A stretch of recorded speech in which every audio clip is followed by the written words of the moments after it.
Now, it would be impossible for me to list every single thing that has happened just from this single base over the past 100 years, from World War I to our operations against terrorists in Yemen.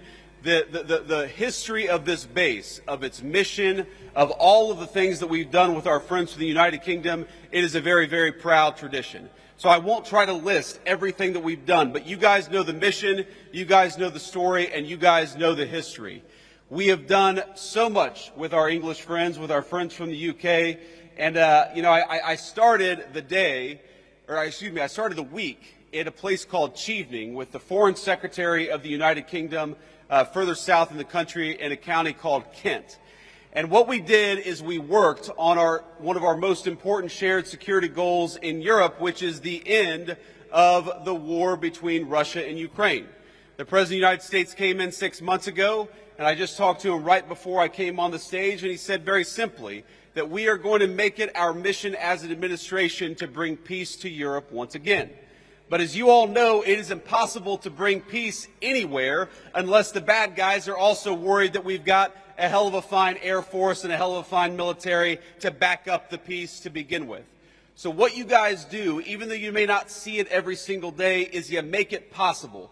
You make it possible for us to accomplish the President's goals through negotiation. You make it possible for us to go into a room and say, yes, we want peace. Yes, we want to work together. Yes, we'd like to bring an end to this terrible conflict, but we've also got some great airmen back at Fairford and other bases. They're going to make sure that no matter what happens, the peace and the prosperity and the goals of the American people are going to be well served by what you do. So I think if you look back at the last 6 months, if you look back at the number of lives that we've saved in Rwanda and the Congo, the President ended a 30-year war there. If you look at what we've done in the East Asia, where the President ended a conflict, in Serbia, Kosovo, where the President has brought peace to that area of the world, and now, in just a couple of days, with the President heading to Anchorage, Alaska, to try to achieve an end to this terrible war in Russia and Ukraine. You guys make that possible.